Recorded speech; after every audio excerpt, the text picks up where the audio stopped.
পেডং কালিম্পং জেলার পূর্ব দিকের পাহাড় আর আকাশের মাঝামাঝি এক নীরব জনপদ হলো এই পেডং।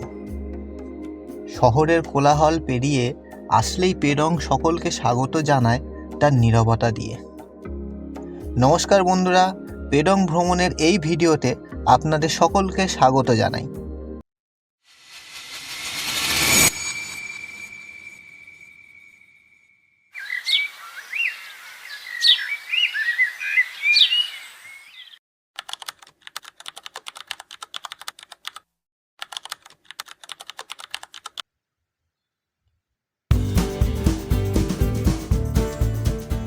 প্রায় সকলেরই জানা আছে যে শিয়ালদা ও হাওড়া থেকে উত্তরবঙ্গগামী যে কোনো ট্রেন ধরে শিলিগুড়ি বা এনজেপি স্টেশন নামতে হবে এবং সেখান থেকে গাড়ি রিজার্ভ করে চলে যাওয়া যায় উত্তরবঙ্গের বিভিন্ন জায়গায়।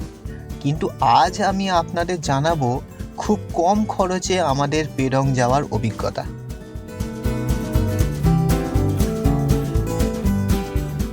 যথারীতি রাতের কাঞ্চনকন্যা এক্সপ্রেসে চেপে পরের দিন সকালে নেমে পড়লাম শিলিগুড়িতে।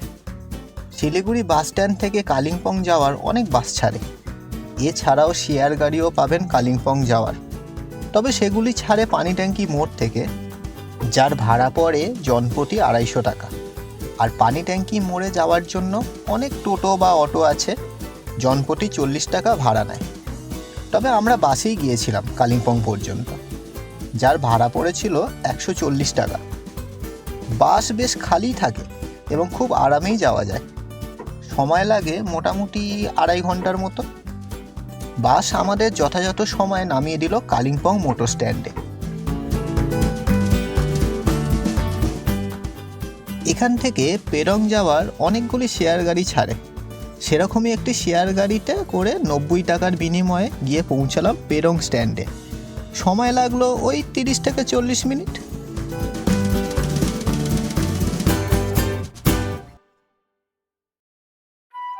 আমাদের আজকের আস্তানা ছিল পেডংয়ের এক নির্জন গ্রাম কাশিয়ন ভিলেজ।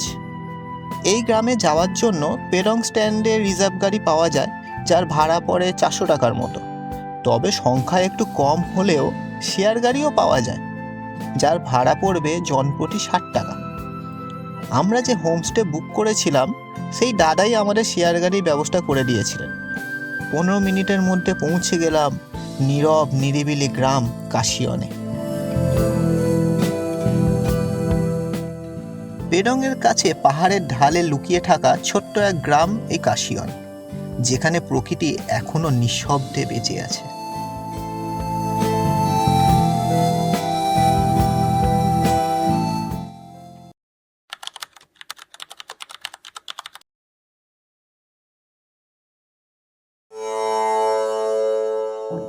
কাশিয়ন ভিলেজে বেশ কয়েকটি হোমস্টে আছে, তবে আমরা বুক করেছিলাম ভুজেল হোমস্টে। এখানকার ওনার মিস্টার অ্যান্ড মিসেস ভুজেল খুব অমায়িক মানুষ।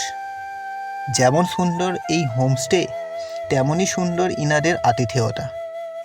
আমাদের শেয়ার গাড়িতে করে এখানে আসা ও এখান থেকে ফেরার সমস্ত দায়িত্ব নিয়েছিলেন ভুজেল ভাইয়া।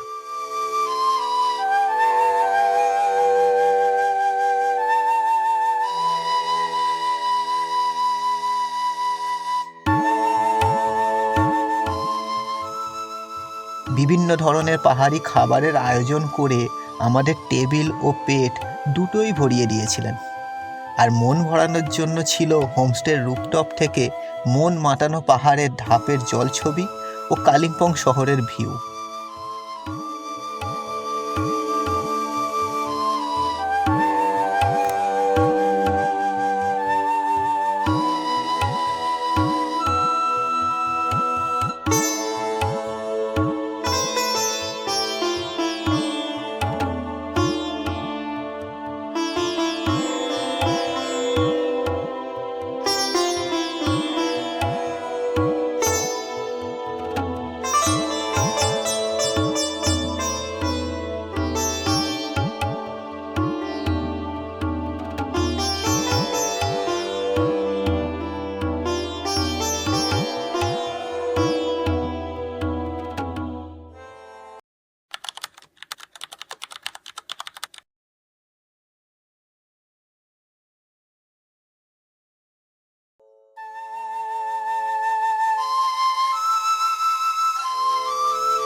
লাঞ্চ করে বেরিয়ে পড়লাম গ্রাম ও জঙ্গল ঘুরে দেখতে।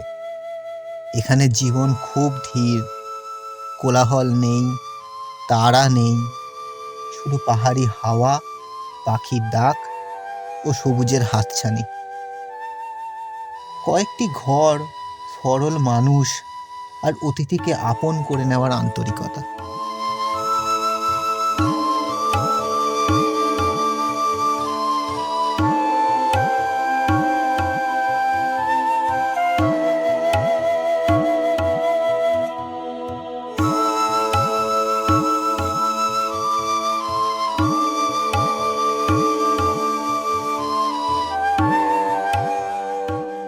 কাশিয়ন ভিলেজ তথা পেডং হল এক সময়ের প্রাচীন তিব্বত সিল্ক রুটের গুরুত্বপূর্ণ সংযোগস্থল। কালিম্পং পেডং জেলেপলা হয়ে তিব্বত পর্যন্ত বিস্তৃত ছিল এই পাহাড়ি বাণিজ্য পথ। পেডং ছিল সেই যাত্রাপথের এক গুরুত্বপূর্ণ বিশ্রাম ও নিয়ন্ত্রণ কেন্দ্র। এই পথে শুধু পণ্য নয়, ছড়িয়ে পড়েছিল বৌদ্ধ সংস্কৃতি, স্থাপত্য ও বিশ্বাস। এই অঞ্চল ছিল বৌদ্ধ লামাদের ধ্যানভূমি।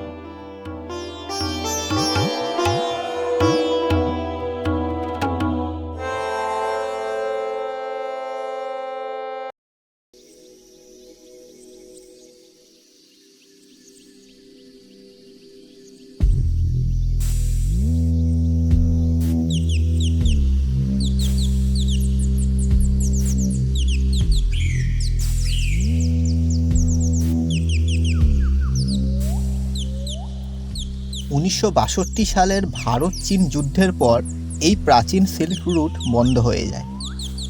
পথ হয়ে ওঠে নীরব, কিন্তু পেডং থেকে যায় এক জীবন্ত ইতিহাস হয়ে, যেখানে পাহাড় আজও অতীতের পদচিহ্ন বহন করে চলেছে।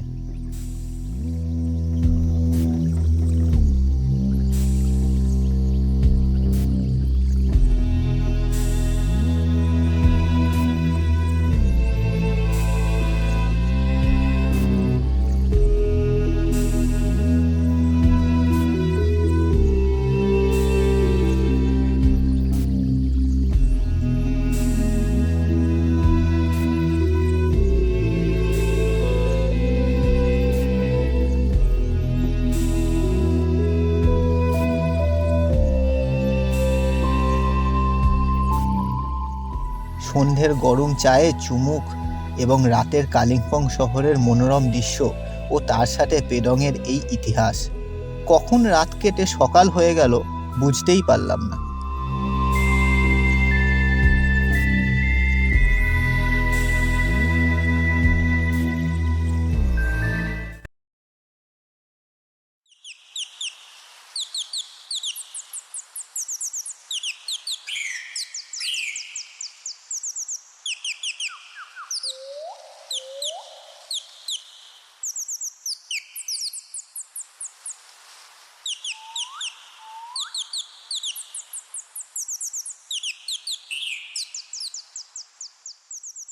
এবার আমাদের বিদায় পালা।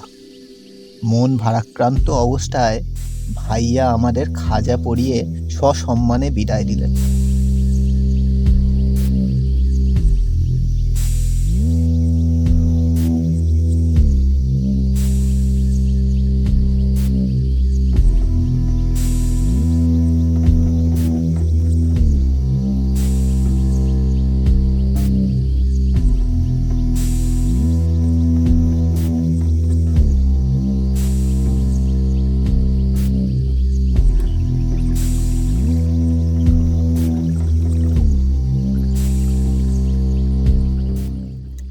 আজ এটুকুই।